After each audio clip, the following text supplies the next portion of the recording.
পৌষ পার্বণের দিন পাটিসাপটা বাড়িতে হবে না তা তো হতেই পারে না।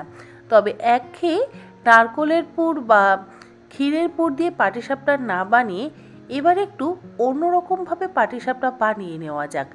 নমস্কার বন্ধুরা, তন্হির পাকশালাতে সবাইকে স্বাগত। কিভাবে বানাবেন দারুণ সুন্দর দেখতে এবং দারুণ সুস্বাদু এই পাটিসাপটা দেখে নেওয়া যাক আমার আজকের এই ভিডিওটিতে। পাটিসাপটা আমরা মোটামুটি প্রত্যেক শীতকালেই প্রায় রোজই বাড়িতে বানিয়ে খেয়ে থাকি। আর বিশেষ করে পৌষ পার্বণের দিনে তো আমরা প্রত্যেকেই বাড়িতে পাটিসাপটা বানাই। তবে আজকে আমি আপনাদের সঙ্গে যে পাটিসাপটাটি শেয়ার করছি সেটা হচ্ছে গাজরের পাটিসাপটা। নিয়েছি এখানে 250 গ্রাম পরিমাণে লাল গাজর। ভালো করে ধুয়ে পরিষ্কার করে ছুলে নেওয়ার পর গ্রেটারের সাহায্যে গাজরগুলোকে ভালো করে গ্রেট করে নেব। আপনারা চাইলে গ্রাইন্ডিং জারের মধ্যে দিয়েও কিন্তু গাজরগুলোকে গ্রেট করে নিতে পারেন। দেখুন আমি এরকম লম্বা লম্বা আলু ভাজার মতন করে গ্রেট করে নিয়েছি। এবারে কড়াইতে দিয়ে দিলাম 1 টেবিল চামচ পরিমাণে ঘি দিয়ে ঘিটাকে মেল্ট করে নেওয়ার পর গ্রেট করে নেওয়া গাজরগুলোকে দিয়ে গ্যাসের ফ্লেমটাকে মিডিয়াম টু হাইতে করে দিয়ে মিনিট 3-4 সময় ধরে ভালো করে ভেজে নেব।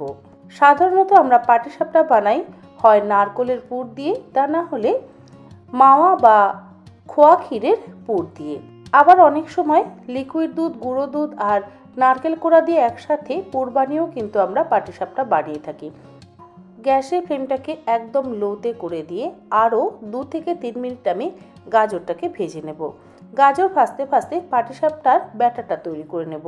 একটা বাটির মধ্যে 1/2 কাপ ময়দা, 1/4 কাপ সুজি আর 1/3 কাপ চালের গুঁড়ো নিয়ে নিলাম। এর মধ্যে অবশ্যই 1 পিঞ্চ লবণ ব্যবহার করতে হবে। প্রথমে শুকনো উপকরণগুলোকে ভালো করে মিশিয়ে নেব। তারপরে এর মধ্যে 2 টেবিল চামচ পরিমাণে চিনি দিয়ে 1.5 কাপ পরিমাণে দুধ দিয়ে ব্যাটার তৈরি করে নিচ্ছি। আমি শুধুমাত্র দুধ দিয়ে ব্যাটারটা তৈরি করলাম, আপনারা চাইলে জলেরও অবশ্যই ব্যবহার করতে পারেন। আর যদি ব্যাটার খুব ঘন হয় তাহলে পরবর্তীতে অবশ্যই একটু জলের ব্যবহার করব। দুধ দিয়ে ভালো করে মিশিয়ে নিয়ে ঢাকা দিয়ে 10 মিনিট রেস্টে রেখে দেব।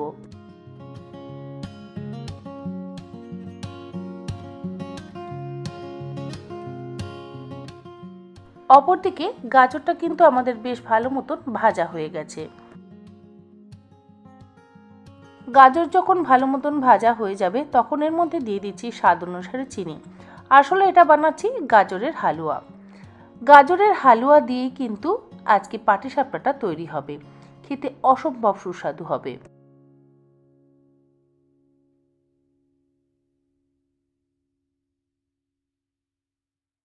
চিনি গাজরের সাথে খুব ভালোভাবে মেল্ট হয়ে গেছে। এরপরে এর মধ্যে দিয়ে দিচ্ছি অল্প একটু খোয়া ক্ষীর। খোয়া ক্ষীরের বদলে আপনারা চাইলে মিল্ক পাউডারেরও অবশ্যই ব্যবহার করতে পারেন।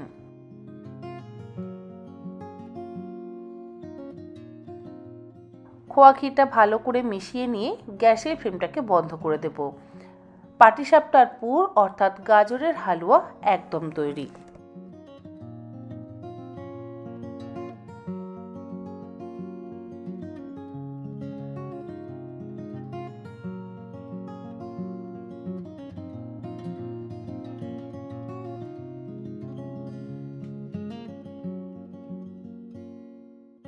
অপরদিকে পাটিসাপটার ব্যাটারও একদম পারফেক্টভাবে সেট হয়ে গেছে। তবে যেহেতু ব্যাটারটা একটু ঘন আছে সেই জন্য আমি এর মধ্যে অল্প একটু জলের ব্যবহার করব।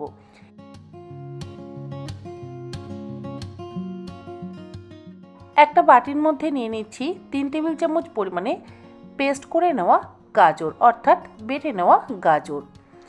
তার মধ্যে দিয়ে দিচ্ছি 2 টেবিল চামচ পরিমাণে যে পাটিসাপটার ব্যাটারটা আমরা তৈরি করে নিয়েছিলাম সেটা। তারপরে দুটো একসাথে ভালো করে মিশিয়ে নেব।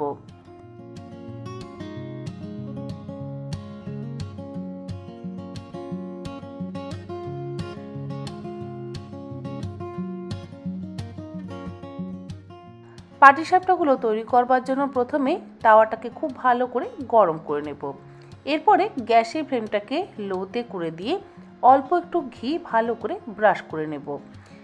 ঘি ব্রাশ করে নেওয়ার পর অল্প অল্প করে যে গাজরের মিক্সচার দিয়ে যে ব্যাটারটা আমরা তৈরি করে নিয়েছি সেটা চামচের সাহায্যে অল্প অল্প করে ছোট ছোট করে তাওয়ার ওপরে দিয়ে দেব।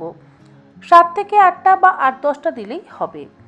এরপরে গ্যাসের ফ্লেমটাকে মিডিয়ামে রেখে প্রথমে এগুলোকে ভালো করে শুকিয়ে নিতে হবে। তারপরে ময়দা, সুজি আর চালের গুঁড়োর যে ব্যাটারটা আছে সেটা এর ওপর দিয়ে 1 হাতা দিয়ে দেব। গ্যাসের ফ্লেমটাকে কিন্তু এই সময় লোতেই রাখতে হবে, হাই ফ্লেমে রাখলে আবার বেশি তাড়াতাড়ি লালচে হয়ে যাবে। আর একটা সাইডে যে গাজরের হালুয়া বা পুরটা আমরা তৈরি করে রেখেছি সেটা দিয়ে দেব। তারপরে এক সাইড ধরে ফোল্ড করে নিতে হবে।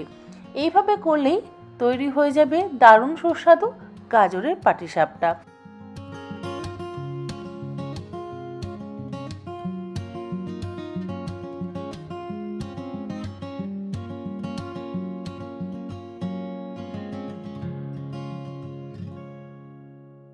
তাওয়াটা যেহেতু আমার একটু বেশি গরম হয়ে গেছিলো তাই একটু বেশি লালচে হয়ে গেছে।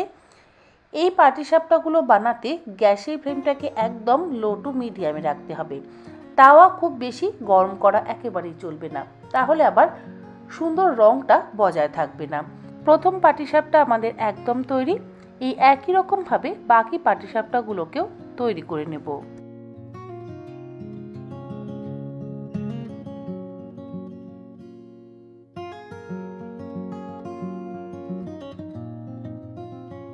দেখুন প্রথমটা একটু বেশি লালচে হয়ে গেল, এর পরেরটা আমি যেহেতু গ্যাসের ফ্লেমটাকে একদম লো টু মিডিয়ামে রেখেছিলাম সেই জন্য পারফেক্ট রং এসছে। পাটিসাপটাটা পুরোটা হয়েছে সাদা আর গায়ে অল্প অল্প ছোট ছোট হলুদ রঙের প্রিন্ট, দেখতে অসম্ভব সুন্দর লাগছে আর খেতে তো অবশ্যই ভীষণই ভালো লাগবে। আশা করি আমার আজকের এই গাজরের পাটিসাপটার রেসিপি আপনাদের ভালো লাগলো। ভালো লাগলে অবশ্যই আগামীকাল পৌষ সংক্রান্তির দিন অবশ্যই এইভাবে গাজরের পাটিসাপটা বানিয়ে সকলকে খাওয়ান, সকলে অত্যন্ত খুশি হবে। তাহলে আজকের মতন এই পর্যন্ত, আবার হাজির হয়ে যাব অন্য দিন অন্য কোনো রেসিপি নিয়ে। ভালো থাকবেন, সুস্থ থাকবেন, ধন্যবাদ।